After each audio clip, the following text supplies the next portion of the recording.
Bonjour les amis! Aujourd'hui, je vais vous dévoiler la bonne nouvelle que Robert a eue et nous allons connaître la fin de notre histoire. Si tu te rappelles bien, Robert n'avait pas assez d'argent pour contribuer à la dîme comme il le voudrait. Mais il avait dit qu'il ferait confiance à Dieu et que Dieu s'occuperait de lui. Eh bien, il avait complètement raison, parce que peu de temps après, un entrepreneur lui a téléphoné et il lui a dit « Je veux acheter l'une de tes machines que tu as inventées, un grattoir avec d'énormes pneus. En fait, je vais en prendre 2 et je te paierai 25 000 $. C'était vraiment beaucoup d'argent. En 1923, alors qu'il avait 34 ans, Le Tourneau a reçu son premier brevet américain pour un grattoir. Le brevet, c'est un document officiel qui indique qu'une personne a bien inventé un produit et que si d'autres personnes veulent vendre ce produit, eh bien, ils doivent lui donner de l'argent. Et à l'âge de 77 ans, le gouvernement lui a aussi accordé 300 brevets pour ses inventions. Donc, les machines qu'il a inventées pouvaient pousser, tirer, creuser et même soulever. Il pouvait tout déplacer. Une de ces grues pouvait même soulever 600 livres. C'est vraiment beaucoup. Il a conçu et construit des machines en utilisant une technologie qui était des années, voire même des décennies en avance sur son temps. Et il est devenu connu dans le monde entier comme un leader dans le développement et la fabrication d'équipements. Au fil des années, Robert a construit d'immenses usines et des milliers d'hommes ont travaillé pour lui. Lorsque Robert a décidé d'être l'homme d'affaires de Dieu, il s'est mis à obéir à Dieu en tout. Robert avait toujours eu du mal à parler de Jésus aux autres. Mais maintenant qu'il possédait d'immenses usines et qu'il employait de nombreux hommes, il se souciait de leur âme. Mais comment pouvait-il s'assurer que tous avaient la chance d'entendre l'Évangile?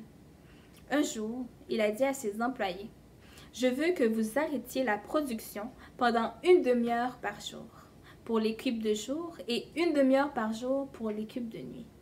Nous allons avoir une réunion 1 fois par semaine avec des chants, de la musique spéciale et une courte conférence biblique. » Il a même fermé les usines le dimanche pour que les ouvriers et leurs familles puissent aller à l'église.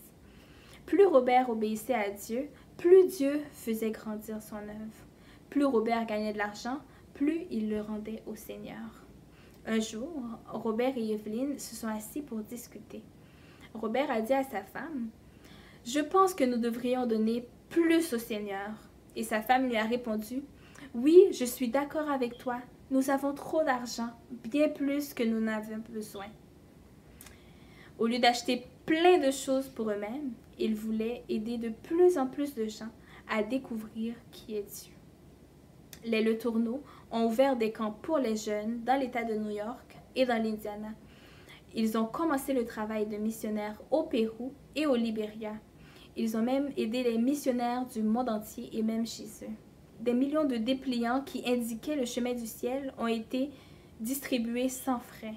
Et aujourd'hui, il existe une école appelée Université Le Tourneau à Longview au Texas, où plus de 14 000 étudiants ont été formés. Robert Le Tourneau était millionnaire, mais il a pris une décision importante alors qu'il était encore un jeune homme sans beaucoup d'argent. Est-ce que vous vous souvenez de la question qu'il s'est posée au début? Combien d'argent vais-je donner au Seigneur et combien vais-je garder pour moi? Eh bien, comme il gagnait de plus en plus d'argent, il a décidé de donner de plus en plus à Dieu. Comme nous avons appris tout au long de la semaine, lorsque tu crois en Jésus comme ton sauveur, eh bien, l'Esprit de Dieu vient vivre en toi. Et Dieu te donne une nouvelle attitude qui permet de montrer son amour aux autres. Le Tourneau n'a pas gardé tout son argent pour lui-même. Il a pensé aux autres et il avait une attitude de générosité. Il montrait aux autres l'amour de Dieu en donnant. Toi aussi, si tu as reçu le Seigneur Jésus comme ton sauveur, il te donne une nouvelle attitude. Et toi aussi, tu peux être généreux envers les autres pour montrer l'amour de Dieu.